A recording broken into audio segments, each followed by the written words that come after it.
السلام عليكم ورحمة الله وبركاته.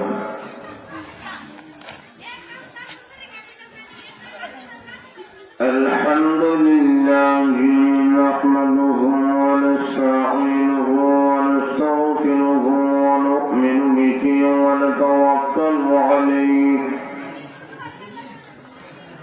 ونعوذ بالله من شرور أنفسنا ومن سيئات أعمالنا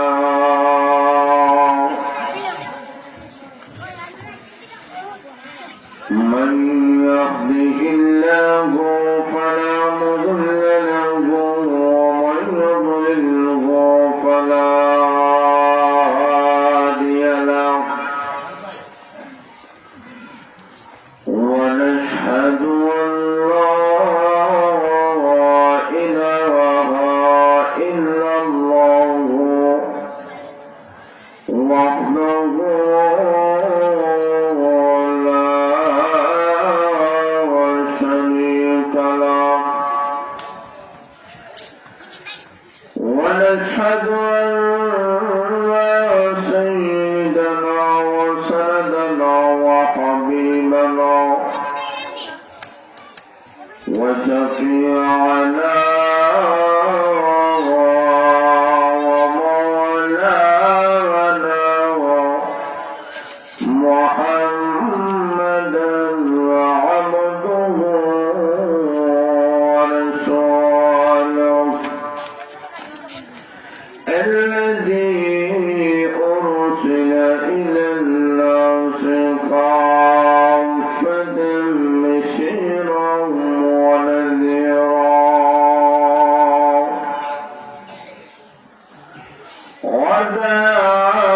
وداعيا إلى الله بإذنه وسراجا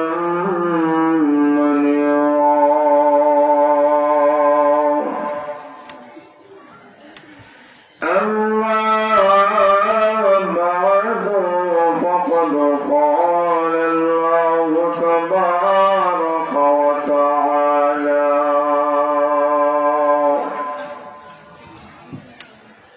في كلامه المجيد والفرقانه الحميد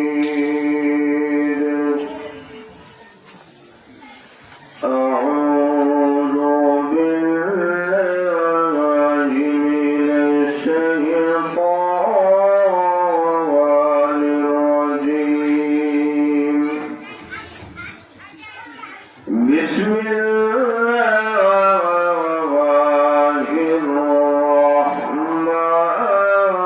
الرحمن الرحيم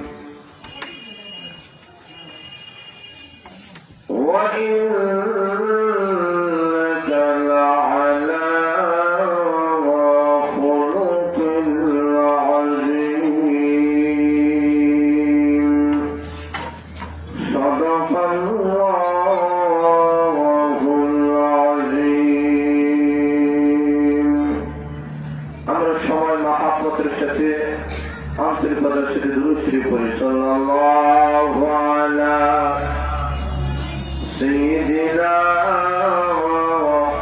ওয়া মাওলানা মুহাম্মদ ওয়া আলা আলিহি ওয়া আসহাবিহি ওয়া সাল্লাম সাল্লাল্লাহু আলা সাইয়্যিদিনা ওয়া মাওলানা মুহাম্মদ ওয়া আলা আলিহি ওয়া আসহাবিহি ওয়া সাল্লাম বলাগাল আলা বিকামালিহি كشف الدجى بجماله حسنت جميع خصاله صلوا عليه وآله لا إله إلا الله لا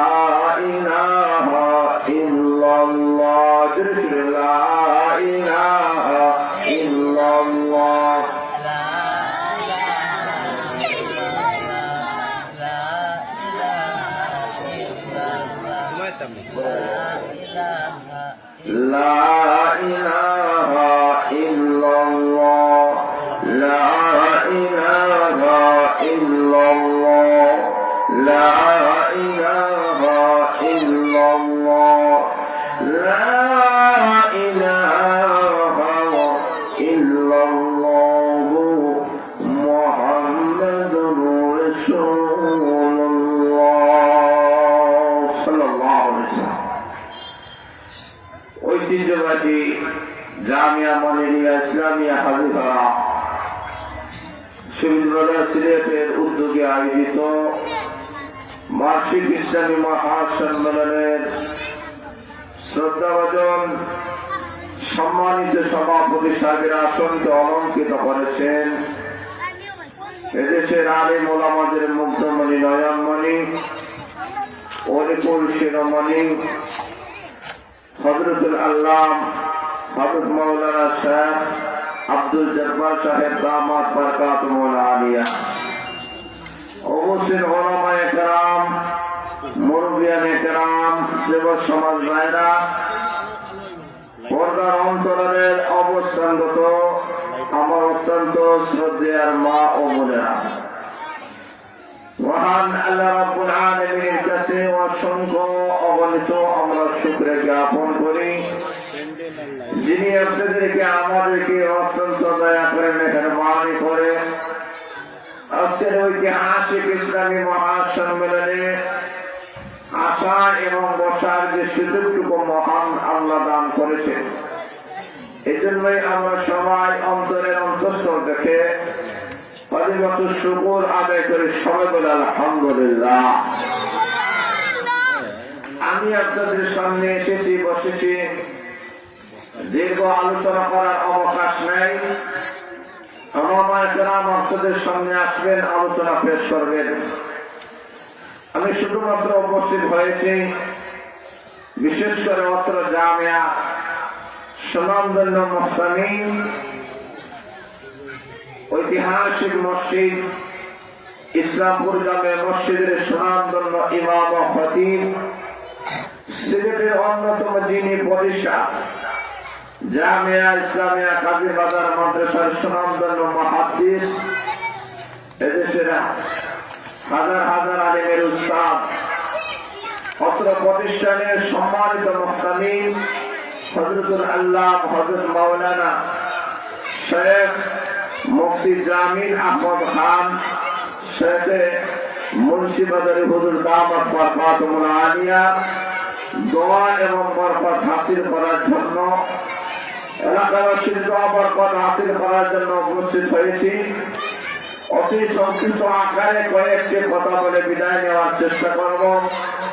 মহান আল্লাহ রাব্বুল আলামিন যেন আমাকে ইখলাসের সাথে বলা এবং আমাদের সবাইকে যেন আমাদের নিয়তে শোনার তৌফিক দান করেন, সবাই বলেন আমিন।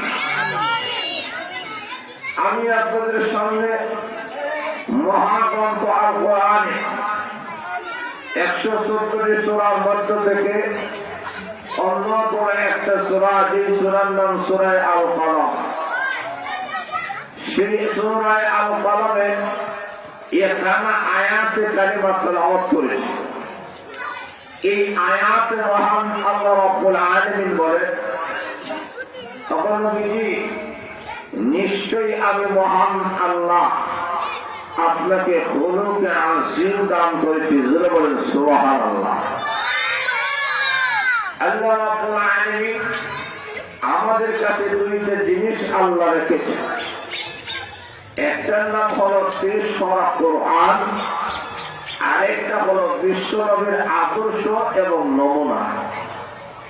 বিশ্বনবী বলেছেন, আমি দুনিয়া থেকে চলে যাব, কিন্তু তোমাদের কাছে দুইটা জিনিস রেখে দিলাম। এই দুইটা জিনিসকে যারা আঁকড়ে ধরবা, আল্লাহ রাব্বুল আলামিন তাদেরকে এমন সম্মান দিবেন। আল্লাহ বলেন, রাসূলের মাধ্যমে আল্লাহ জানিয়ে দিয়েছেন যে এরা দুনিয়াতে কখনো পথ ভ্রষ্ট হবে না। যারা বলেন সুবহানাল্লাহ। তাহলে বোঝা গেল দুইটা জিনিস আমাদের কাছে আমানত। একটা হলো 30 পারা কোরআন, আর একটা হলো বিশ্ব নবীর আদর্শ। আর গোটা পৃথিবীর মধ্যে যদি শান্তি কায়েম করতে হয়, আজকে লক্ষ্য করে দেখেন, ব্যক্তিগত জীবন থেকে শুরু করে পারিবারিক জীবন, সামাজিক জীবন, সর্বক্ষেত্রে আজকে অশান্তি আর অশান্তি। সকল অশান্তির মেন কারণ হল কোরআন আমাদের কাছে নাই, রাসূলের আদর্শটা আমাদের কাছে নাই, যার কারণে সর্বক্ষেত্রে অশান্তি। আর আল্লাহর নবী বলেন যে এই দুইটা জিনিসকে তোমরা ধরিয়া নাও, আঁকড়িয়া ধরো, আল্লাহর কালামকে ধরো। কারণ আল্লাহর কালাম, যে কোরআনটা এই মাদ্রাসায় শিক্ষা দেওয়া হয়, এই কোরআনটা আল্লাহর কুদরতি জবান থেকে বাইর হয়েছে। যারা বলেন সুবহানাল্লাহ। আল্লাহ রাব্বুল আলামিন বলেন, সর্বপ্রথম আমি সেই মহান আল্লাহ যিনি মানুষকে কোরআন শিক্ষা দিয়েছে। আল্লাহ মানুষকে কোরআন শিক্ষা দিয়েছে কিভাবে? আল্লাহ রাব্বুল আলামিন একটা আয়াতের মধ্যে বলেন, আর-রাহমানু আল্লামাল কুরআন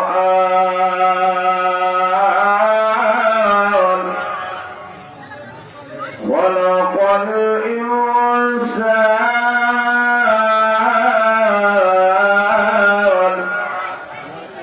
আল্লামাহুল বায়ান।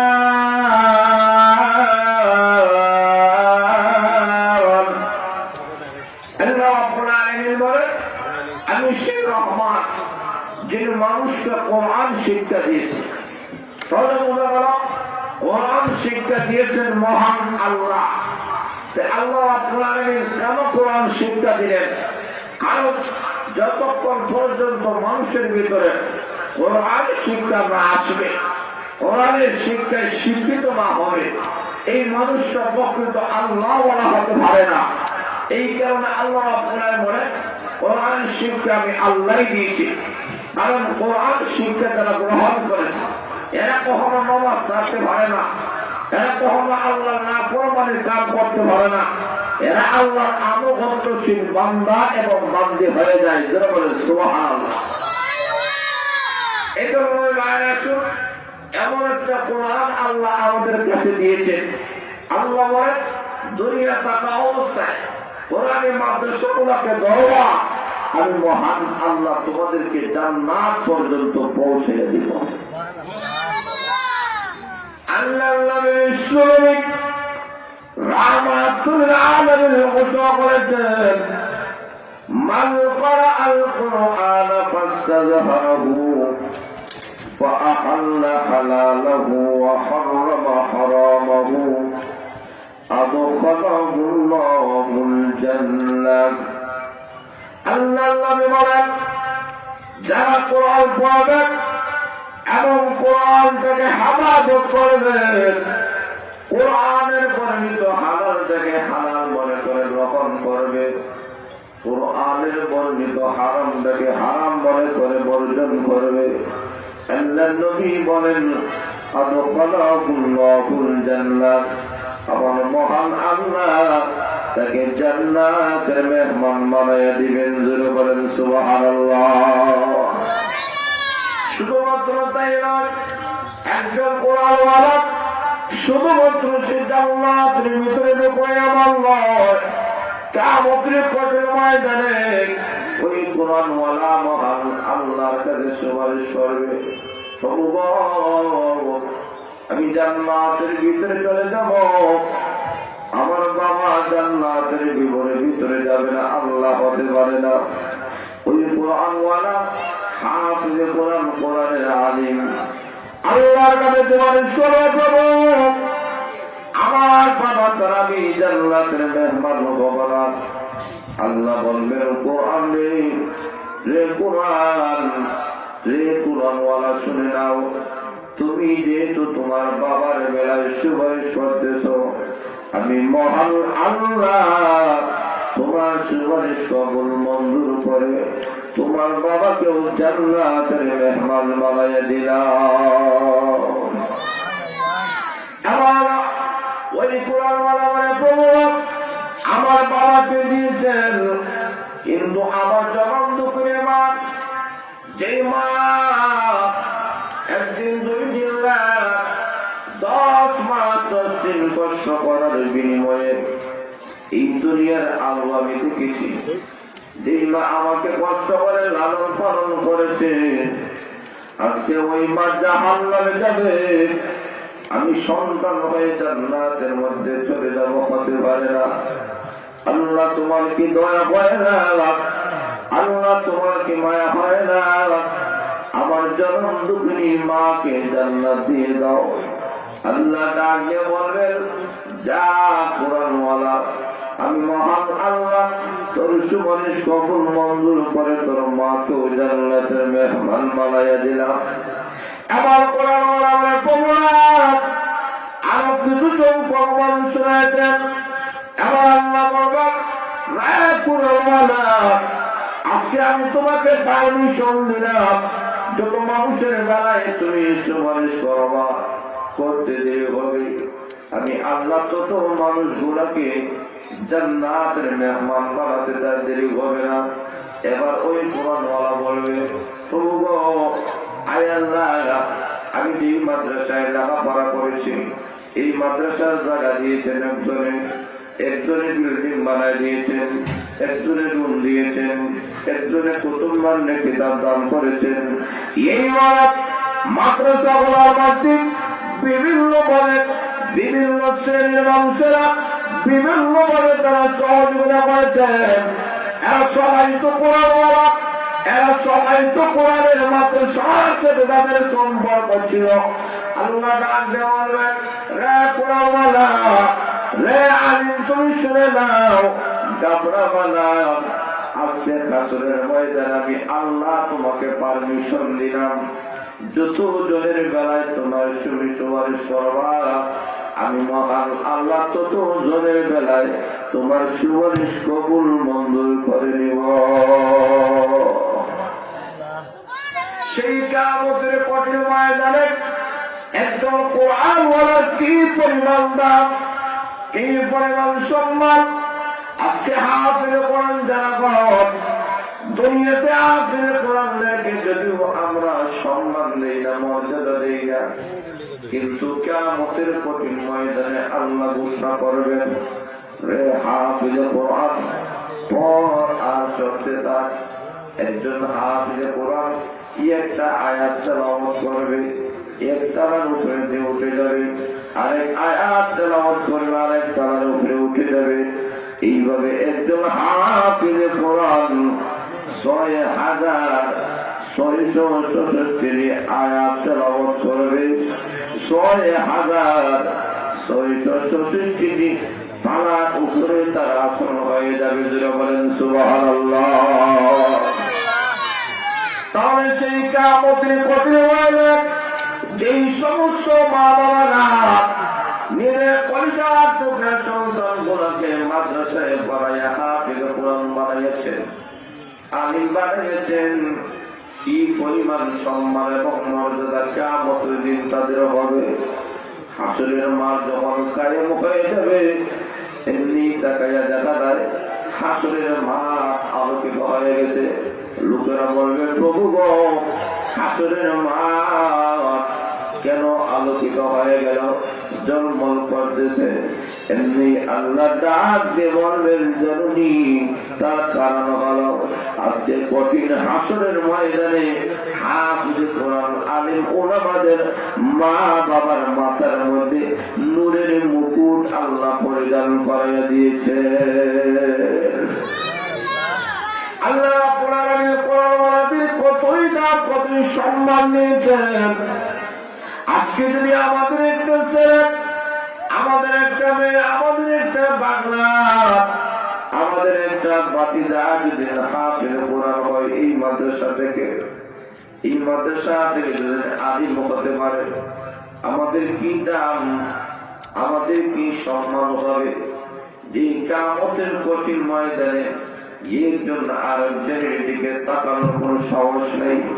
হাসরের ময়দানে মানুষেরা যখন পানি পানি বলে যখন পিপাসার্ত হয়ে যাবে, আল্লাহ বলেন এমন একটা মা তোমাদের সামনে আসতেছে, সূর্যটি মাথার সামনে এসে যাবে, জমি সব জমিন দেখা যায় রূপায় আল্লাহ পরিণত করে দিবেন।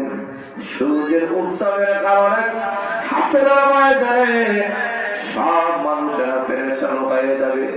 আল্লাহর নবী বলেন সেই কিয়ামতের কঠিন ময়দানে প্রত্যেকটা মানুষগুলোকে কবর থেকে যখন তোলা হবে, এক এক মানুষের অবস্থায় এক এক ভাবে কবর থেকে উঠবে।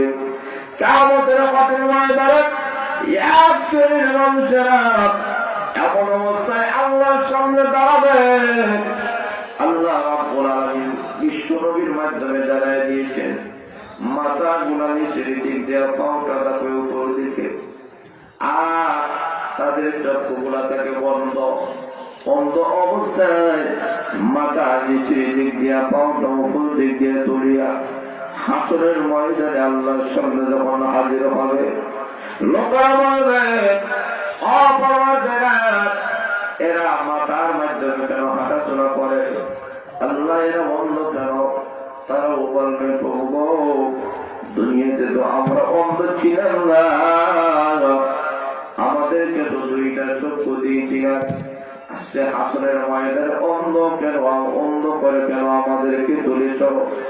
আল্লাহ ডাক দেয়া বলবেন রে বান্দারা, দুনিয়াতে তোমাদের কাছে আমার কোরআন ছিল, আমার কোরআনের মাদ্রাসা তোমাদের কাছে ছিল, কিন্তু কোরআনের মাদ্রাসার দিকে বুকের করো নাই, কোরআনী মাদ্রাসার মহব্বত করো নাই, কোরআন থেকে ভালোবাসো নাই, কোরআন থেকে মুখ ফিরিয়েছিল। আল্লাহ বলেন ওয়ামান আ'রাদা আন যিকরি ফাইন্না লাহু মাঈশাতান ضنكا ونحشره يوم القيامة أعمى। আল্লাহ রাব্বুল আলামিন বলেন দুনিয়াতে এক শ্রেণীর মানুষেরা কোরআন থেকে তারা মুখ ফিরিয়েছিল। আল্লাহ রাব্বুল আলামিন বলেন দুনিয়ার মধ্যে কোরআন থেকে যারা মুখ ফিরিয়েছিল, কিয়ামতের কঠিন ময়দানে আমার মহান আল্লাহ তাদেরকে বন্ধ করে পাওটা উপর দিক দিয়ে হাসরের ময়দানে তাদেরকে উপস্থিত করাবেন। আল্লাহ বলেন এটি হলো কোরআন বর্জন করার শাস্তি। এখন শুনবায়রা এমন পরিস্থিতি হয়ে যাবে কিয়ামতের কঠিন ময়দানে, এমন ভয়াবহ অবস্থা হবে, সমস্ত মানুষেরা হাসরের ময়দানে দাঁড়াবে। আদম আলাইহিস সালাম থেকে শুরু করে কিয়ামত পর্যন্ত সমস্ত নর-নারীরা হাসরের ময়দানে এক জায়গায় দাঁড়ায় যাবে। আল্লাহর নবী বলেন কতটুকু জায়গা পাবে? দুইটা পা খাড়া করে রাখতে এই পরিমাণ জায়গা, ওই পরিমাণ জায়গা পাবে, এর চেয়ে বেশি পাবে না। আল্লাহর নবী বলেন সেই হাসরের ময়দানে সমস্ত মানুষেরা একদিন দুই দিন নয়, আল্লাহ বলেন মিকদারুহু 50,000 সানা, 50,000 বছর মানুষেরা দাঁড়াইয়া থাকবে। সেই হাসরের ময়দানে সমস্ত মানুষেরা উলঙ্গ অবস্থায় দাঁড়াবে। সর্বপ্রথম আমার মহান আল্লাহ রাব্বুল আলামিন আপনার আমার নবী বিশ্ব নবী রাহমাতুল আলামিনকে আল্লাহ জান্নাতি কাপড় দিয়ে জান্নাতি লেবাস পরিধান করায়া কবর থেকে তুলবেন। জোরে বলেন সুবহানাল্লাহ। দুই নম্বরে ইব্রাহিম আলাইহিস সালামকে কাপড় পরিধান করানো হবে। তিন নম্বরে আদম আলাইহিস সালামকে আমার মহান আল্লাহ রাব্বুল আলামিন কাপড় পরিধান করবেন। এই তিনজন ছাড়া আর কাউকে কিয়ামতের দিন কাপড় দেওয়া হবে না। নারী আর পুরুষেরা সব উলঙ্গ। আম্মাদার আয়েশা সিদ্দিকা রাদিয়াল্লাহু তাআলা বলেন ইয়া রাসূলুল্লাহ ইয়া হাবিবাল্লাহ, নবীজি দুনিয়াতে তো আমরা কোনোদিন বেপরদা হই নাই, দুনিয়াতে কোনো মানুষ আমাদেরকে দেখে নাই। কিয়ামতের কঠিন ময়দানে অসংখ্য অগণিত মানুষের সামনে যদি আমরা উলঙ্গ অবস্থায় থাকি, আমাদের কি কেউ অপমান হবে না? আমরা কি বেইজ্জত হব না? আল্লাহর নবী বলেন, রে আয়েশা, কিয়ামতের কঠিন ময়দানে এমন ভয়াবহ অবস্থা হবে, সূর্যটা মাথার সামনে এসে যাবে, জমিন যখন তামার হয়ে যাবে। রে আয়েশা, সেই কিয়ামতের কঠিন ময়দানে আল্লাহ রাব্বুল আলামিন নারীদের অবস্থা কেমন বলেন? আল্লাহ বলেন, ইয়া আইয়ুহান নাসু তাকু রাব্বাকুম ইন্না জালজালাতাস সাআতি শাইউন আযীম ইয়াওমা তারাউনাহা তাযহালু কুল্লু মুরদিআতিন আম্মা আরদাত ওয়া তাদাউ কুল্লু যাতি হামলিন হামলাহা وترى الناس سكارى وما هم بسكارى ولكن عذاب الله شديد আল্লাহ রাব্বুল আলামিন বলেন, সেই হাসরের ময়দানের অবস্থায় এমন হবে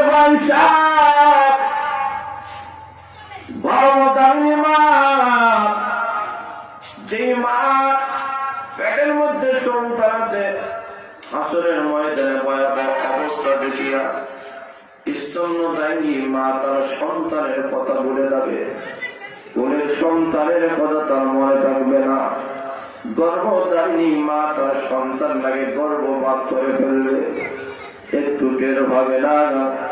আল্লাহ নবী বলেন, রে আয়েশা, সেই কিয়ামতের কঠিন ময়দানে এমন অবস্থা হবে, আল্লাহ নবী বলেন, সমস্ত মানুষেরা মাতালের মতো হাসরের ময়দানে ঘুরতে থাকবে। আল্লাহ বলেন, কেন? এরা ঘুরবে, এরা নেশা খাই নাই, মদ খাই নাই, গাঁজা খাই নাই, বরং এরা ঘোরার কারণ হলো ওয়ালাকিন্না আযাবাল্লাহি শাদীদ, মহান আল্লাহর আযাব আর গজবের কারণে। কারণ আমি জান্নাতি না জাহান্নামী হয়ে যাব, আমাদের কোনো খবর নাই। জোরে বলেন ঠিক না বেঠিক? এত আম্মা আয়েশা বুঝতে বলেন, রে আয়েশা, কিয়ামতের কঠিন ময়দানে সমস্ত মানুষেরা হাত করে উপর দিক দিয়া তাকাবে, নিচে দিক দিয়া তাকানোর মতো কোন মানুষের সাহস থাকবে না। এমত অবস্থায় 50,000 বছর চলে যাবে, নিচের দিক দিকে তাকাইবে না কে নারী আর কে পুরুষ, কে সুন্দর আর কে কুশ্রী, কে শিক্ষিত কে অশিক্ষিত, তো মানুষ বুঝবে। এমন একটা ভয়াবহ দিন আমাদের সামনে আসতেছে। আল্লাহ নবী বলেন, এই দিনটা অত্যন্ত ভয়াবহ দিন হয়ে যাবে। এই কারণে মহিলাদের মধ্য থেকে একজন মহিলা ছিলেন, যার নাম রাবেয়া বসরি রাহমাতুল্লাহ আলাইহি। উনাকে বলা আপনি বিবাহ বসেন না কেন? উনি বলেন, 3টি প্রশ্নের জবাবের চিন্তায় আমার স্বামী গ্রহণ করার মতো মন মানসিকতা আমার নাই। ওনাকে বলো সারা রাত চলে যায়, আপনি ঘুমানো না কেন? উনি বলেন, আমি 3টা প্রশ্নের জবাব দেওয়ার জন্য 24 ঘন্টা টেনশনে থাকি, আমি কিভাবে ঘুমাবো? ওনাকে বলা হলো, কি তোমার 3টি প্রশ্ন? উনি বলেন, 1 নম্বর হলো মহান আল্লাহ রাব্বুল আলামিন কবরে প্রত্যেকটা মানুষকে 3টা প্রশ্ন করবেন। 1 নম্বর হলো তোমার রবকে, 2 নম্বর হলো তোমার ধর্মের নাম কি, 3 নম্বর হলো তোমার নবীর নাম কি। আমি এখন জানি না ওই কবরের 3টি প্রশ্নের জবাব দিতে পারবো কিনা, এই কারণে আমি রাত্রিবেলায় ঘুমাই না। 2 নম্বর হলো হাসরের ময়দানে মহান আল্লাহ রাব্বুল আলামিন 5টি মহান আল্লাহ প্রশ্ন করবেন। 5টি প্রশ্নের জবাব দেওয়া ছাড়া একটা আদম সন্তান সামনের দিকে বাড়তে পারবে না। রাবেয়া বসরি বলে, এই কথাটা আমার যখন মনের মধ্যে আসে তখন এই প্রশ্নের জবাবের চিন্তায় আমার ঘুম আসে না। 3 নম্বর বলো, কিয়ামতের কঠিন ময়দানে মহান আল্লাহ কাউকে জান্নাতের মেহমান বানাবেন, কাউকে জাহান্নামে পাঠাইবেন।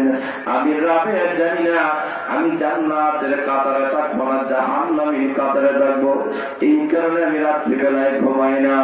ভাইয়া দেখান আমার একটি কঠিন মুহূর্ত বলে, কিন্তু সেই সময় হাসরের ময়দানে একজন আরেকজনকে বলে যাবেন।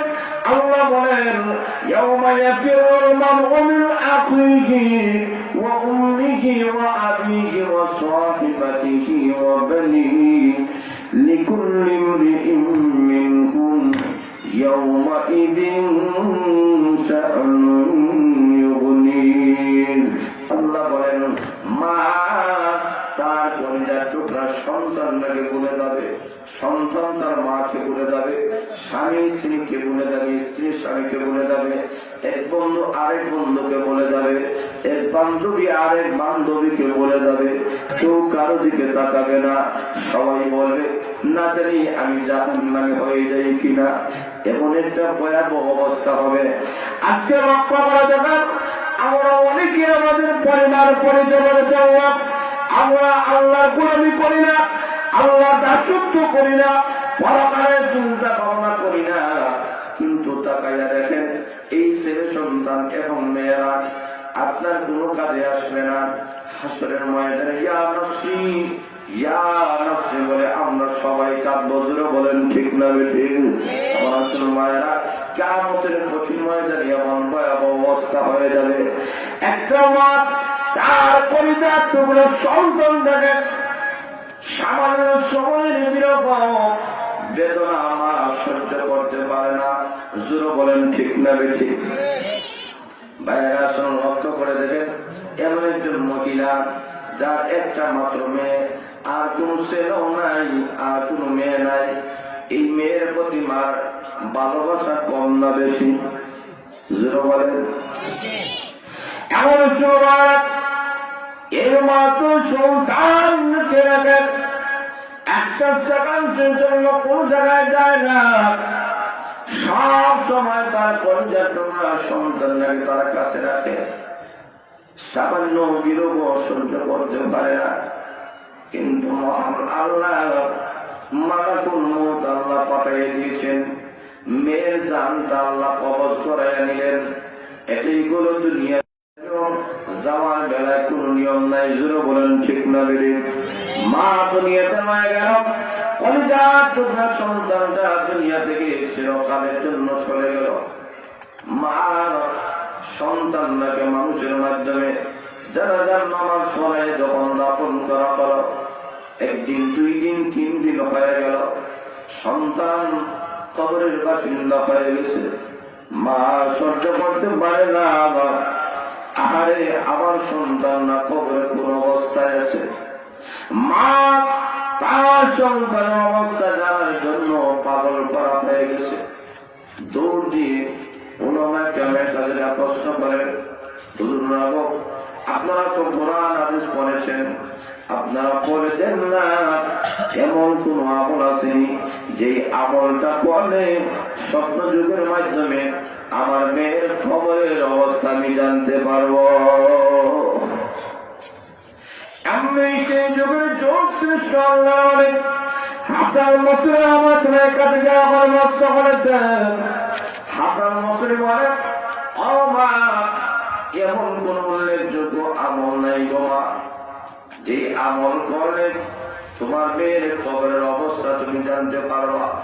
তুমি একটা আমলের কথা বলে দিই গো মা, আজকে আসার নামাজ পড়ে নফল কিছু নামাজ পড়িয়া দুরূদ শরীফের আমল করে তুমি দান করে ঘুমাইয়া যাইও, হয়তো সপ্ত যুগের মাধ্যমে আমার মহান আল্লাহ তোমাকে কিছুই জানাইয়া দিতে পারে। তখন মহিলাটা আর দেরি করে নাই, বাড়ির দিকে আসিয়া এসার নামাজ পরে নফল নামাজ পড়িয়া দুরূদ শরীফের আমল করিয়া যখন ঘুমাইয়া গেছে, স্বপ্ন যুগে মহিলাটা তাকায় দেখে তার মেয়ে যেন আগুনের ভিতরে দাও দাও আগুনের ভিতরে জ্বলতেছে। আগুনের ভিতরে মেয়ে থেকে চিৎকার দিতেছে, মা মা গো দুনিয়াতে একটা নজর আমাকে না দেখলে আমরা সহ্য করতে পারেন নাই। ও মা আগুনের ভিতরে জ্বলিব মা, সহ্য হয় না, তোমাকে একটু দয়া হয় না, মায়া পায় না, আমাকে বয়াবো আগুন থেকে আমাকে বাঁচাও। এমন ভাবে মেয়েটা চিৎকার দিল। চিৎকার শুনে মা স্বপ্নের মধ্যে চিল্লানি মারে উঠে মার ঘুমটাও ভেঙে গেল, স্বপ্ন ভেঙে গেল। সকালবেলা উঠিয়ে মা দৌড় দিয়ে গেল, আল্লাহ আমি স্বপ্নে দেখেছি আমার মেয়েটা ভয়াবহ আগুনের মধ্যে দাও দাও আগুনের মধ্যে জ্বলতেছে। আল্লাহর বলি এমন কোন আমল আসেনি যে আমলটা করলে আমার মহান আল্লাহ আমার মেয়েটাকে রক্ষা করবেন। এমনি লক্ষ্য করে দেখেন আল্লাহর বলি বলেন যাও বাড়ির মধ্যে গিয়া মহান আল্লাহ রাস্তায় কিছু দাম খয়রাত করো, কারণ দাম খয়রাত করে সত্যি করে বাবা মুসিবত দূর হয়। এমন সময় মহিলাটা বাড়ির মধ্যে আসে আল্লাহর রাস্তায় দাম খয়রাত করে দিয়েছে। কিছুদিন পরে আল্লাহর বলি স্বপ্নে দেখেন একটা মেয়ে সুন্দর একটা মনোরম বাগানের ভিতরে ঘোরাফেরা করতেছে, বড় খুশি বড় আনন্দিত। ডাক দিয়ে বলে তুমি কে গো? ডাক দিয়ে বলে আপনি কি আমাকে চিনেন না? আমি বললাম ওই মায়ের কলিজার টুকরা সন্তান, যেই মা আপনার কাছে এসেছিল আমাকে আগুন থেকে বাঁচানোর জন্য। উনি বলেন তোমার মা বলল তুমি আগুনের ভিতরে দাও দাও আগুনের ভিতরে চলো, এখন না তুমি সুন্দর বাগানের ভিতরে ঘোরাফেরা করো। বুঝতে পারলাম না তোমার মা কত সত্য না তোমার কত সত্য। ওই ছোট্ট মেয়ে মুসি হাসি দিয়ে বলে আমার মার কত সত্য, কিন্তু শুনে নেন এতদিন পর্যন্ত আমি আসলে আগুনের মধ্যে ধাও দাও আগুনের মধ্যে জ্বলতেছিলাম, কিন্তু আমার মা যখন আল্লাহ রাস্তায় দান করেছে সরকার বিনিময়ে আমার মহান আল্লাহ আগুন থেকে উদ্ধার করে মনোরম বাগানের ভিতরে আল্লাহ ঢুকাইয়া দিয়েছে। তাহলে বোঝা গেল কঠিন মুসিবতের সময় মহান আল্লাহ রব্বুল আমিন দান খয়রাতের কারণে রক্ষা করে দেন। তাহলে বোঝা গেল কলিজার টুকরা সন্তানগুলোকে একটা নজর না দেখলে মা বাবা যেখানে সহ্য করতে পারে না, এমন কলিজার টুকরা সন্তানগুলো যদি জাহান্নামে হয়, জাহান্নামে হয় এই মা বাবা কেমন ভাবে সহ্য করবে? এই কারণে আল্লাহ বলেন কিয়ামতের কঠিন ময়দানে যে মা বাবা নিজের কলিজার টুকরা সন্তানগুলোকে ধর্মীয় শিক্ষায় শিক্ষিত করবে না, কোরআন হাদিসের শিক্ষা দিবে না, সেই কিয়ামতের দিন মুসিবতের সময় সন্তানগুলো বলবে রব্বানা আরিনা আল্লাযীনা আযাল্লানা মিনাল জিন্নি ওয়াল ইনস নাজআলহুমা তাহতা আকদামিনা লিয়াকুনা মিনাল আসফালিন। আয় আল্লাহ যে মা বাবারা যে অভিভাবকরা আমাকে ধর্মীয় শিক্ষায় শিক্ষিত করে নাই, কোরআন হাদিসের শিক্ষা আমাদেরকে দেয় নাই, পাক না পাক শিক্ষা দেয় নাই, নামাজ শিক্ষা দেয় নাই, তৈমুম শিক্ষা দেয় নাই, বৈধ অবৈধ শিক্ষা দেয় নাই। ওই মা বাবাকে আমাদের সামনে আনেন, আল্লাহ যে দশকে জাহান্নামে হলাম তাদের বুকের উপরে ভাড়া যায় জাহান্নামে যাব। জোরে বলেন নাউজুবিল্লাহ। সেই কিয়ামতের কঠিন ময়দানে এক শ্রেণীর মা বাবাকে মহান আল্লাহ অপদস্থ করবেন, বুকের উপরে সন্তান ভাড়া যায় জাহান্নামের মধ্যে যাবে। আর সেই কিয়ামতের কঠিন ময়দানে আরেকজন সন্তান বলার কারণে যে সন্তান গুলাকে হাফিজ বানিয়েছিল, আলিম বানিয়েছিল, মৌলানা বানিয়েছিল, আল্লাহ বানিয়েছিল, ওই মা বাবা সন্তানের কারণে মহান আল্লাহ তাদেরকে জান্নাতের মেহমান বানিয়ে দিবে। তাহলে বুঝে গেল দুই দল সন্তান, একদল সন্তানের কারণে মা বাবা জাহান্নামী হবে, আর একদল সন্তানের কারণে মা বাবার জান্নাত হবে। সেই সন্তানরাই হচ্ছে যাদের মধ্যে পাক নাপাকের শিক্ষা আছে, বৈধ অবৈধের শিক্ষা আছে। আজকে আমাদের সমাজের ছেলে মেয়েদেরকে আমরা যা ইচ্ছা তাই বানাই, কোনো অসুবিধা নাই। আপনার ছেলে মেয়েকে ডাক্তার বানান, ইঞ্জিনিয়ার বানান, বিজ্ঞানী বানান, কোনো অসুবিধা নাই। কিন্তু প্রাথমিক পর্যায়ে এই ছেলে মেয়েকে কোরআন হাদিসের শিক্ষা দেন, তাকে নামাজের মাসলা মাসের শিক্ষা দেন, রোজার মাসলা মাসের শিক্ষা দেন, হজের মাসলা মাসের শিক্ষা দেন, যাকাতের মাসলা মাসের শিক্ষা দেন, পাক নাপাকের মাসলা মাসের শিক্ষা দেন, হালাল হারামের মাসলা মাসের শিক্ষা দেন। এইগুলো শিক্ষা দেওয়ার পরে আপনার যত উচ্চতরের যত ডিগ্রি আপনার ছেলের হক, কোনো অসুবিধা নাই। আপনার ছেলে ডাক্তার হতে পারে, ইঞ্জিনিয়ার হতে পারেন, বিজ্ঞানী হতে পারেন, কোনো বাধা নাই, কোনো আপত্তি নাই। কিন্তু প্রাথমিক পর্যায়ে তাকে কোরআন হাদিসের শিক্ষা দিতে হবে। এটাই হচ্ছে যে আসল শিক্ষা। এই শিক্ষাই হলো মানুষ তৈরি করার শিক্ষা। এই শিক্ষার মাধ্যমে দেশ এবং জাতির উন্নতি হবে। যারা বলেন ঠিক না ঠিক? এই কারণে এই প্রতিষ্ঠানটাই সেই প্রতিষ্ঠান, সেই প্রতিষ্ঠানে আপনার ছেলে মেয়েদেরকে পাঠানোর কারণে এই ছেলে মেয়েরা কলমা শিখবে। বলেন ঠিক না? কলমা শিখবে, এখানে পাক না পাক, বৈধ অবৈধ শিখবে। আমরা অনেক সময় দেখি, আমরা যখন পদে যাই অনেক সময় দেখবেন পদে যাওয়ার আগে আমরা পদের মাসলা মাসেল শিখি। কারণ পদের মাসলা মাসেল তো আগে শিখা হয়নি, এখন শিখি। কুরবানি দিতে সময় কুরবানি মাসলা মাসেল শিখি। কিন্তু আমরা যদি প্রাথমিক পর্যায়ে এইগুলো শিক্ষা করে যে আপনি আসেন, তা আপনি হজে যান, হজের মাসলা মাসেল আর শিক্ষা করা লাগবে না, যেহেতু প্রাথমিক পর্যায়ে আপনার শিক্ষা হয়ে গেছে। যারা বলেন ঠিক না ঠিক? এইভাবে ইসলামের প্রত্যেকটা খাত শুধুমাত্র আলিম ওলামাদের নয়, আল্লাহ রাব্বুল আলামিন নবীর মাধ্যমে জানাই দিয়েছেন পৃথিবীতে যত মুমিন মুসলমান আছে প্রত্যেকের জন্য, সব মানুষের জন্য ধর্মীয় শিক্ষা হাসিল করতে হবে। এটা বাধ্যতামূলক। যারা বলেন ঠিক না ঠিক? একজন আলিমকে যেমন 5 বেলা নামাজ পড়া ফরজ, আলিম ছাড়া অন্য মানুষের 5 বেলা নামাজ পড়া সুন্নত। যারা বলে সুন্নত না ফরজ। একজন আলিমের জন্য সম্পদশালী হলে যেমন যাকাত দেওয়া ফরজ, আরেকজন মানুষ সম্পদশালী হলে তারও যাকাত দেওয়া ফরজ। তাহলে বোঝা গেল ধর্মীয় শিক্ষা সকল মানুষের অত্যাবশ্যকীয়, এইগুলা করতেই হবে। বিশেষ করে কোরআন শিক্ষা আমাদেরকে বাধ্যতামূলক করতে হবে, এবং কোরআন শিক্ষা ছাড়া আমাদের শান্তি নাই। কোরআন শিক্ষাই হলো আসল শিক্ষা, যে শিক্ষাই আমাদেরকে দুনিয়া এবং আখিরাতে কামিয়াবি করবে। কাজে এই এলাকার মধ্যে, এই হাত ভরা এলাকার মধ্যে এই যে একটা প্রতিষ্ঠান হয়েছে, এই এলাকার জন্য একটা আনন্দের বিষয়, গর্বের বিষয়। যারা বলেন ঠিক না ঠিক? এই প্রতিষ্ঠানের কারণে এই এলাকাটা উজ্জ্বল হয়ে গেছে, আলোময় হয়ে গেছে। গোটা বিশ্বের মধ্যে এই এলাকার একটা সুনাম সুখ্যাতি চলে গেছে কোরআনের কারণে। যারা বলেন ঠিক না ঠিক? তাহলে এই কোরআনী মাদ্রাসাগুলোকে যদি আমরা সর্বাত্মকভাবে যদি মহাব্বত করি, টাকা দিয়া পয়সা দিয়া সর্বাত্মকভাবে যদি সহায়তা করা হয়, তো এই মাদ্রাসাটাই এবং এই প্রতিষ্ঠানটা আমাদের জন্য না জাতির উচিরা হবে। যারা বলেন ঠিক না? আর যারা বলেন ঠিক না ঠিক?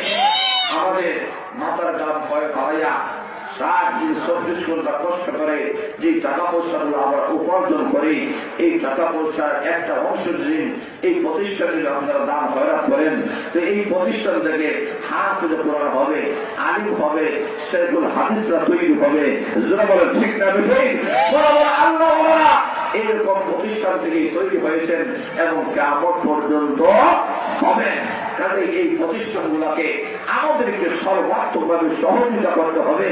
আর বিকল্প কোনো পথ নাই। 1 নম্বর হলো কোরআন ধারণ করো, 2 নম্বর হলো বিশ্বনবীর আদর্শটাকে গ্রহণ করো, সর্বক্ষেত্রে রসুলের আদর্শ গ্রহণ করো। রসুলের আদর্শ যদি গ্রহণ করা হয়, আমাদের ব্যক্তিগত জীবন, পারিবারিক জীবনের মধ্যে শান্তি আসবে। আল্লাহ নবী শুধুমাত্র একজন নবী ছিলেন না, আদর্শবান একজন স্বামী ছিলেন। জোরে বলেন সুবহানাল্লাহ। আল্লাহ নবী বলেন, হে দুনিয়ার মানুষেরা, আল্লাহ নবী বলেন, হে দুনিয়ার মানুষেরা, তোমরা যে 7টা কাম করতে পারো, নিরাপত্তার সঙ্গে জান্নাতের মেহমান হয়ে যাইবা। জোরে বলেন সুবহানাল্লাহ। আল্লাহ নবী বলেন, ইয়া আইয়ুহান নাস আফশুস সালাম ওয়া আতইমুত তাআম ওয়াসিলুল আরহাম ওয়াসাল্লু ওয়ান নাসু নিয়াম তাদখুলুল জান্নাতা বিসালাম। আল্লাহ নবী বলেন, ও আমার সাহাবায়ে কেরাম, তোমরা যদি 7টা কাম করতে পারো, নিরাপত্তার সাথে জান্নাতের মেহমান হয়ে যাবে। 1 নম্বর হলো আফশুস সালাম, বেশি বেশি করে তোমরা সালাম দাও। জোরে বলেন সুবহানাল্লাহ। বেশি বেশি করে সালাম দাও, সালাম দিলে মহব্বত কমে না বাড়ে। জোরে বলেন, বেশি বেশি করে সালাম দাও, সালামের মধ্যে মহব্বত বাড়ে। 2 নম্বর হলো ওয়াকিমুত তাআম, বেশি বেশি করে মানুষদেরকে দাওয়াত খাওয়াও। জোরে বলেন সুবহানাল্লাহ। দাওয়াত খাওয়াইলে মহব্বত কমে না বাড়ে। আরো জোরে বলেন, একজন আরেকজনকে বেশি বেশি করে দাওয়াত খাওয়াবেন। 3 নম্বর হলো ওয়াসিলুল আরহাম, আত্মীয় সম্পর্ক বজায় রাখো, জুলমি মহব্বত লাগাও, আত্মীয় সম্পর্ক ছিন্ন করিও না। 4 নম্বর হলো ওয়াসাল্লু ওয়ান নাসু নিয়াম, মানুষ যখন রাত্রে ঘুমায় যায় তখন তুমি ঘুমায় না, শেষ রজনীতে তাহাজ্জুদের নামাজ পড়ো। জোরে বলেন ঠিক না বলেন? আল্লাহ বান্দা বান্দা, সারা রাত আজকে আমাদের অবস্থা হলো এমন, রাত্রে 12টার পর থেকে ফজরের আগ পর্যন্ত শুধু ফেসবুক আর ফেসবুক। জোরে বলেন ঠিক না বলেন? শুধু ইউটিউব আর ইউটিউব, এইগুলোর মাধ্যমে আমাদের জীবনের মহামূল্যবান সময়গুলো আমরা নষ্ট করতেছি। কিন্তু জানেন, রাত্রে 12টার পর থেকে দিন আপনি তাহাজ্জুদওয়ালা হয়ে চোখের পানি পাড়ায় কাঁদেন। আল্লাহ নবী রাত্রি বেলায় ঘুমান নাই, নবী সাহাবায়ে কেরাম ঘুমান নাই, আপনি ঘুমাবেন না। ভাইয়া লক্ষ্য করে দেখেন, এই যে তিনি প্রতিষ্ঠানগুলা, এই প্রতিষ্ঠানগুলার ইতিহাস শুরু হলো এমন, রাত 3টা থেকে হিমসের যে মাদ্রাসাগুলো আছে, এই মাদ্রাসার উলামায়ে কেরাম এবং সমস্ত ছাত্ররা জাগ্রত হয়ে তাহাজ্জুদের নামাজ পড়ে কোরআন তেলাওয়াত শুরু করে দেয়। যারা বলেন ঠিক না বলেন?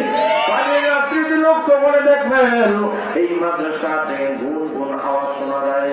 কিসের আওয়াজ শোনা যায়? কোরআনের আওয়াজ শোনা যায়। ছোট ছোট নাবালক বাচ্চারা 3টার সময় উঠে আল্লাহর কালাম তেলাওয়াত করে। আল্লাহ বলেন, যেই সময় আল্লাহর পক্ষ থেকে রহমত নাজিল হয়। জোরে বলেন সুবহানাল্লাহ। মায়েরা সুবহানাল্লাহ। এই কোন কোন আমাদের কারণে, কোরআন তেলাওয়াত করার কারণে আল্লাহ বলেন, আমি চাপাকড়াও করতে চাই, আযাব আর গজব দিয়ে তাদেরকে করতে চাই। কিন্তু কবির নবীতে ছোট বাচ্চারা কোরআন তেলাওয়াত করার কারণে, আল্লাহ নামাজ পড়ার কারণে, তাসবিহ তাহলিল পড়ার কারণে আল্লাহ বলেন, আমি আকাশ থেকে আমার গজব নাজিল করি না, আমি তোমাদের প্রতি রহমত নাজিল করি। দুনিয়ার মানুষেরা লক্ষ্য করে দেখেন, ইউরোপ আমেরিকার দিকে লক্ষ্য করে দেখেন, ব্রিটেনের দিকে লক্ষ্য করে দেখেন, গোটা ইউরোপ কান্ট্রি আছে লকডাউন। জোরে বলেন ঠিক না বেরিয়ে? গোটা বিশ্বটাকে আল্লাহ লকডাউনের ভিতরে ঢুকাই দিয়েছেন। কিন্তু বাংলাদেশের মানুষের লকডাউনের ভিতরে নয়। কেন বাংলাদেশের উপরে এতই আযাব আর গজব আসে না? তার কারণ হলো এই সমস্ত মাদ্রাসাগুলোর কারণে। এই সমস্ত মাদ্রাসা বাংলাদেশের মধ্যে রয়েছে, সকল মাদ্রাসা থেকে রাত্রে 3টা থেকে ছাত্রদের কোরআন তেলাওয়াত শুরু করেন, আলিম ওলামা যে তাহাজ্জুদের নামাজ পড়েন, আল্লাহ ওয়ালাদের জিকির আজকার করেন, যার কারণে আকাশ থেকে আল্লাহ গজব নাযিল করেন। জোরে বলেন সুবহানাল্লাহ। ভাইরা লক্ষ্য করে দেখেন, এমন অনেক স্বামীর আছেন রাত্রে ঘুমায় না, তাহাজ্জুদের নামাজে খাটাইয়া দেয়। স্বামী তাহাজ্জুদের নামাজ পড়ে চোখের পানি পড়ায় কাঁদছে। স্ত্রী ঘুম থেকে উঠে যদিও নামাজ পড়ে না, কিন্তু স্বামীর কাছে গিয়া স্বামীর চোখের পানি গুলো জমিয়ে পড়তে দেয় না। স্ত্রী হাতের মধ্যে নিয়ে শুধুমাত্র মুখের মধ্যে মলায়। এইভাবে একদিন দুই দিন নয়, অনেকদিন হয়ে গেল। একদিন স্ত্রী মারা গেল। স্বামী স্বপ্ন যুগে তাকায় দেখে তার স্ত্রী ছিল কুচরি এবং কালো। এখন দেখা যায় তার স্ত্রী সুন্দর একটা মনোরম বাগানের ভিতরে ঘোরাফেরা করে, কিন্তু স্ত্রীর চেহারা পূর্ণিমার চাঁদের চেয়ে তো সুন্দর হয়ে গেছে। বলেন সুবহানাল্লাহ।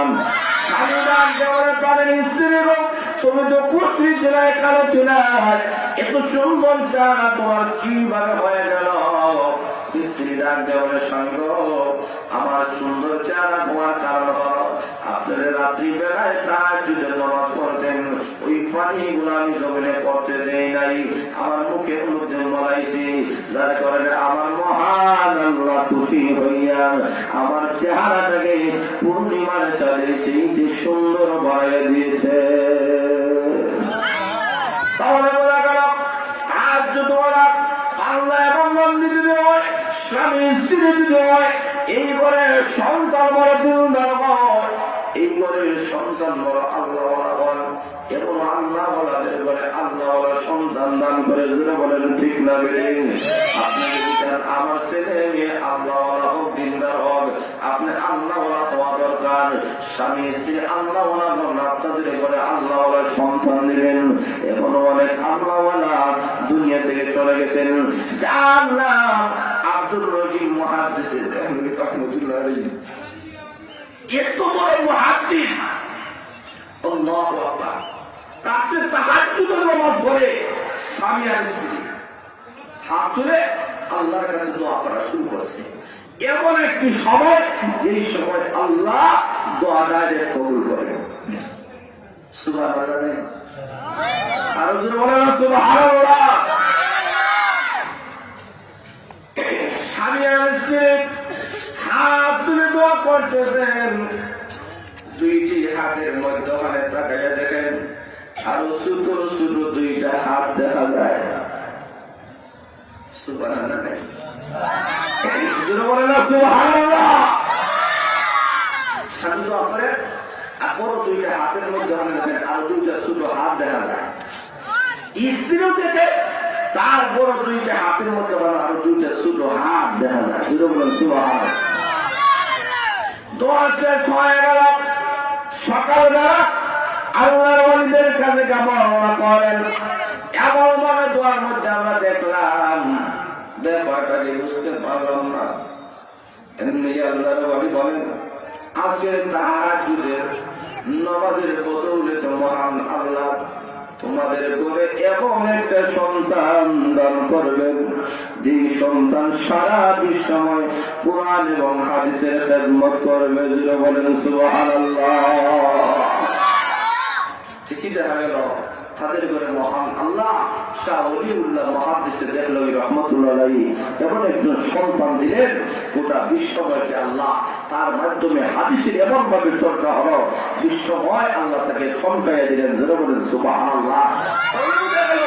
নেকদার সন্তান যদি হইতে হয়, মা বাবা নেকদার হওয়া দরকার, তাহাজ্জুদ ওয়ালা হওয়া দরকার, জিকির ওয়ালা হওয়া দরকার, তসবিহ ওয়ালা হওয়া দরকার, আল্লাহ ওয়ালা হওয়া দরকার। যেটা বলেন ঠিক না ঠিক? আল্লাহ রাব্বুল আলামিন আপনাদেরকে আমাদেরকে সবাইকে যেন মরণ পর্যন্ত এইরকম দিনী প্রতিষ্ঠানের সাথে সহযোগিতা করে করে মরণ পর্যন্ত যাওয়া আল্লাহ তৌফিক দান করেন। এইরকম প্রতিষ্ঠানের সাথে মরণ পর্যন্ত আমরা সহযোগিতা করতে রাজি আছি ইনশাআল্লাহ। কারা কারা রাজি আতুরা না আতুরা নারে তাকবীর, ইসলাম, ইসলাম। আল্লাহ কবুল করেন। আমি শুরুতে বলতে চাই, কে আছেন 100 টাকা হইলে দেন আল্লাহ শুরুতে দিলে বরকত হয়। 100 টাকা হইলে দেন কে আছেন একটু হিম্মত করে বলেন, অথবা লেখায় রাখেন, ইনশাআল্লাহ লেখায় রাখেন যে আমি শুরুতেই আমি 100 টাকা দিলাম। যার পকেটে যত আছে একটু মহব্বতের সাথে মাশাআল্লাহ মাশাআল্লাহ। আমার হুজুর আল্লাহু আকবার, যে হুজুরের কাছে আমি লেখাপড়া করেছি, আল্লাহ হযরতুল মাওলানা হুজুর, হযরতুল আল্লাহ হযরত মাওলানা সাহেব আল্লাহ শেখে কাতিয়া রহমতুল্লাহের সুযোগ্য খলিফা আমার উস্তাদ হযরত আল্লাহ মাওলানা সাদিকুর রহমান সাহেব দাওয়াত বারাকাতুল্লাহ হযরত 20 টাকা নারে তাকবীর। আল্লাহ আরেক যুবক ভাই মাশাআল্লাহ আরো 20 টাকা যুবক ভাই হায়াত বরকত পার নারে তাকবীর। দেব ইসলাম আল্লাহ যুবক ভাই আমার জবর প্রদান করেন জান বরকত দিয়ে শুনলেন আমিন। প্রত্যেকে হাত ঢুকাই যার বলবে যত আছে 10 টাকা 20 টাকা কইরা শুরুতে দিলে আল্লাহ বরকত দান করবে। একটু মত সাথে প্রত্যেকে সাদা প্রত্যেকে পকেটে হাত ঢুকাই যার পকেটে যত 10 টাকা 20 টাকা কইরা মাশাআল্লাহ আল্লাহ হুজুরে আল্লাহ সভাপতি হুজুরে 10 টাকা নারে তাকবীর। আল্লাহ কবুল মত রমাদান মাশাআল্লাহ আল্লাহ একজন ছাত্র ভাই আয় আল্লাহ সে 10 টাকা দিয়েছে আল্লাহ তাকে মাফ করে রাখবেন আমিন বলা ছিল আমিন। আল্লাহ আমার হুজুর মহাপতের হুজুর আমাদের এলাকার কিছু সন্তান 10 টাকা নারে তাকবীর মাদ্রাসা নাইম সাহেব নারে তাকবীর ইসলাম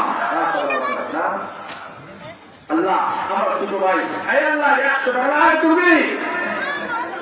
আয় আল্লাহ একজন ছাত্র ওনার আপা নাই রুহের মাগফিরাতের জন্য 100 টাকা নারে তাকবীর ইসলাম।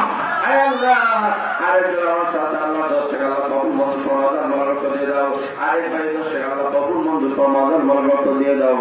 মনের বাসনা পূর্ণ করে দাও। ওসমান জমি বালা মুসিবত থেকে আমাদের সরো মাশাআল্লাহ প্রত্যেকে দিন ইনশাআল্লাহ 10 টাকা 20 টাকা কইরা আল্লাহ অনেকে দিতেছেন আল্লাহ তোমার বান্দাদের দেওয়াকে আল্লাহ কবুল আল্লাহ আরেকজন 10 টাকা 2 টাকা 5 টাকা আল্লাহ কবুল আল্লাহ আমার মুরব্বি চাচা কত কষ্ট করে আল্লাহ চাচা 50 টাকা নারে তাকবীর মাশাআল্লাহ আল্লাহ এক করে আপনার মাশাআল্লাহ 10 টাকা নারে তাকবীর। আল্লাহ একজনে 1000 টাকা নগদ নারে তাকবীর জোরে বলে নারে তাকবীর। দিন ইসলাম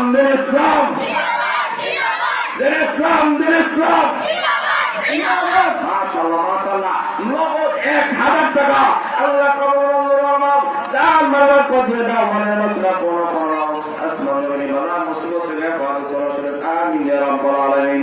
সুবহানাল্লাহি ওয়া বিহামদিহি সুবহানাল্লাহিল আযীম সুবহানাল্লাহি ওয়া বিহামদিহি সুবহানাল্লাহিল আযীম।